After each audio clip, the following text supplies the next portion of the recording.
En gros, c'est ça que je vous dis, l'histoire appartient aux vainqueurs. Donc tu vois, en France, vous avez une révolution.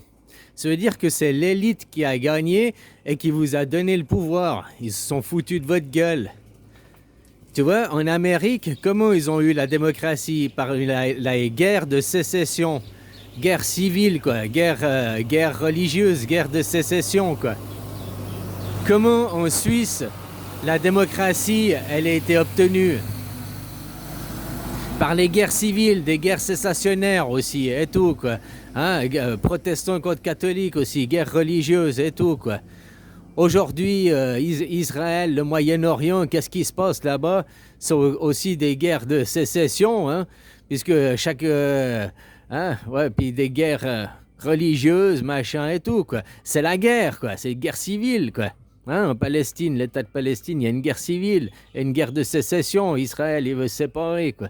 Bon, bref, c'est la même chose. C'est pas des révolutions, c'est ça que je veux dire. Donc, tu vois, quand ça émane du peuple, même l'histoire suisse, c'est 2000 paysans qui se sont levés contre 6000 ou 8000 conscrits, quoi. Contre des soldats. Les conscrits, c'est des soldats, c'est l'élite, quoi. C'est les chevaliers. C'est l'armée. Hein, c'est comme s'il y avait 2000 travailleurs qui s'étaient battus contre 6000 soldats d'élite entraînés de l'armée. Hein, 2000 travailleurs contre 6000 gars de l'armée française, c'est les 2000 travailleurs qui ont gagné sur les 6000 soldats qui étaient pourtant c'est des soldats formés à la guerre, machin et tout, quoi. Hein, puis voilà, c'est quand même les travailleurs qui ont gagné, quoi, les paysans, les païens. Païens, ça veut dire paysans, hein. On dit toujours dans l'esprit des gens, ils croient que païen, ça veut dire arriéré, débile mental, hein, homme de Cro-Magnon. Non, païen, ça veut juste dire le paysan, celui qui travaille la terre, quoi. Hein, c'est les paysans, quoi, les païens. Donc voilà, dans les livres d'histoire, aujourd'hui, vous en France, qu'est-ce que vous voulez laisser? Tu vois, regarde, même quand tu vois dans l'histoire belge où le roi de France, il a abdiqué et il a donné la démocratie, bah, tu vois que maintenant vous faites partie de l'Europe et puis qu'on se fout de votre gueule. Vous êtes une dictature, vous avez refusé par voie démocratique en 2005. Hein? Voulez-vous une constitution européenne, oui ou non? La question était simple, on ne parle pas d'adhésion, on parle de constitution. Voulez-vous une constitution, oui ou non? Vous avez refusé la constitution. En refusant la constitution comme président, comme maître, comme loi des lois, ben vous êtes rentré automatiquement dans une dictature. Voilà, vu que vous avez un président, von der Leyen, qui vous dicte, qui a fait son appartement privé. C'est bien, elle a fait l'appartement où on pourra déposer la constitution. Comme je t'ai dit, une constitution que tu fais en Suisse, que tu mets au sommet la loi des lois, une constitution, et pas un président qui a le droit au 49.3 dans la gueule, eh ben tu vois le président 49.3 dans ta gueule, on fait ce que je veux, je vous impose, je suis le dictateur. Parce que mon ego, parce que mes intérêts personnels ou les intérêts d'Israël que je défends derrière, enfin les intérêts de je sais pas qui défend derrière, tu vois, je te dis qu'une constitution, c'est un bout de papier. C'est des tablettes. Ça défend aucun intérêt personnel, ça défend seulement les intérêts du groupe. Ce qui est écrit sur la Constitution, quoi. Hein, ça défend pas ses intérêts personnels, tu peux pas la corrompre, parce que tu peux pas aller modifier la Constitution comme ça, tu peux pas aller regraver la tablette de marbre comme ça, quoi. Tu vois ce que je veux dire?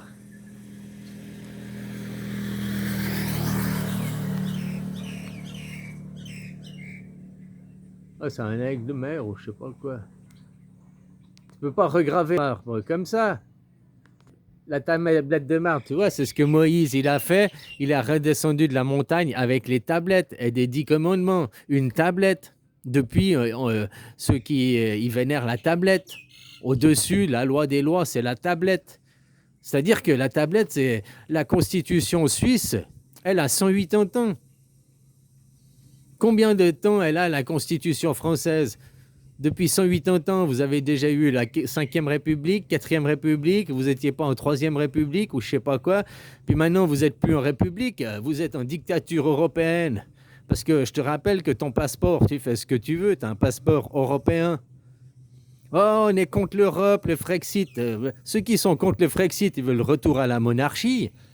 Parce que d'aller dans l'Europe, le fond de l'Europe, c'est reconstituer la Gaule. Une Gaule multipolaire, une polythéiste, quoi. Polythéiste, théiste, une thèse. Une thèse, chacun a sa thèse, chacun a son opinion, avec plusieurs opinions, plusieurs divergences, plusieurs ethnies qui ne se cherchent pas à se faire la guerre et à dominer. Parce que l'Europe, aujourd'hui, vous êtes l'Europe des 28, mais combien il y en a qui dirigent l'Allemagne, la France, il y en a qui sont les piliers, qui dirigent, oh, nous sommes les créateurs, hein, puis vous laissez les autres en arrière-plan, les autres, vous voulez juste l'argent, le financement, mais ne sont pas vraiment des Européens, quoi. Qu'il s'agit de décider, prendre des décisions, il y a toujours les autres qui arrivent, oh, mais c'est nous les créateurs, c'est nous les fondateurs, c'est nous qui avons au-dessus des autres un pouvoir décisif. Non, vous avez un pouvoir d'avant les autres. Comme on peut dire en Suisse, on a un pouvoir, la Suisse, vu qu'elle s'est fait étape par étape, on peut dire que un Uri Schwitzenterwald, hein, les trois cantons fédérateurs, créateurs de la Suisse, sont plus vieux que le canton de Genève. D'accord. Le canton de Genève qui est rentré en 1813 ou 1847, ou je ne sais plus, dans les derniers, non c'est le Jura le dernier, mais dans les derniers à rentrer c'est Genève. Bon, mais ils sont rentrés depuis, Genève est rentrée quand même avant la Constitution qu'on la connaît aujourd'hui, ici et maintenant, quoi.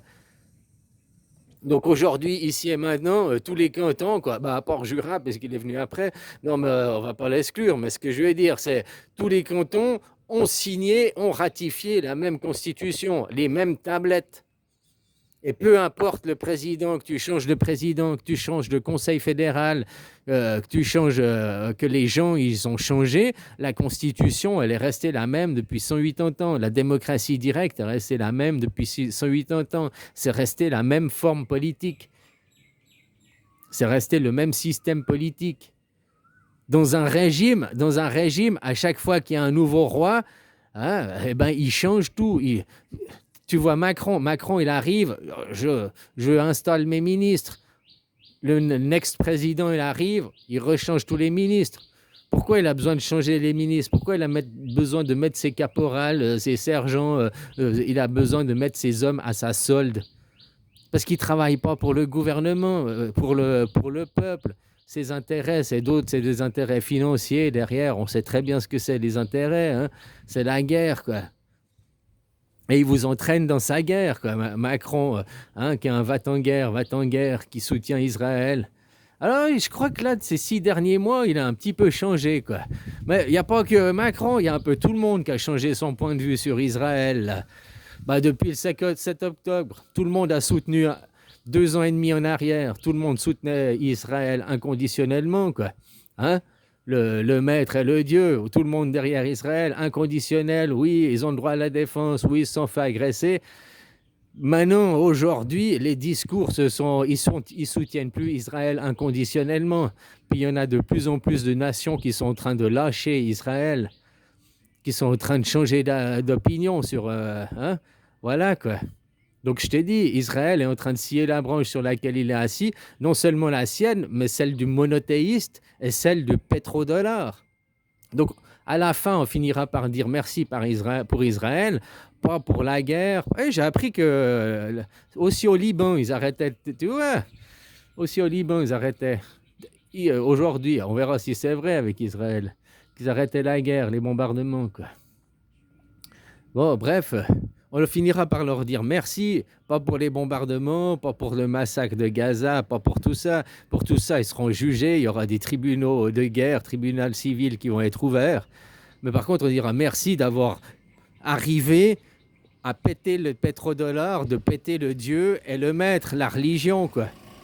Hein, parce que là, ils pètent le monothéiste pour arriver dans du polythéiste. Polythéiste, plusieurs thèses, plusieurs opinions. Pas qu'un seul son de cloche, pas on suit le roi aveuglément, quoi. Surtout en plus qu'actuellement, le roi, il vous emmenait droit dans le mur, quoi. Mais je te dis, on leur dira merci parce que pour la destruction du monde qu'ils ont amené, pour le changement de forme de cette humanité, quoi. Après, voilà, il y en a, ils vont être contents du procédé. Moi, je ne suis pas content des méthodes parce que je pense que on aurait pu discuter, mais apparemment, discuter, non, parce que ça fait 9 ans que j'essaye d'éveiller les gens, puis les gens ils me disent toujours la grève générale, mais non, ça ne sert à rien, quoi. Ah, ça ne sert à rien, quoi. La seule solution, ça ne sert à rien, quoi. On attend, on attend, on attend. Comme je te disais au début de la vidéo, ou c'est ton gouvernement qui met en place, et puis vous appelez ça les révolutions, puis c'est l'élite qui gagne, et elle fait croire au peuple que c'est le peuple qui a gagné, ou c'est le peuple qui prend vraiment par lui-même le contrôle, et puis ça s'appelle les guerres civiles, les guerres sécessionnaires, comme ça s'est passé en Suisse, comme ça s'est passé, tu vois, partout où il y a eu des révolutions, c'est l'élite qui a gardé le pouvoir en réalité, quoi.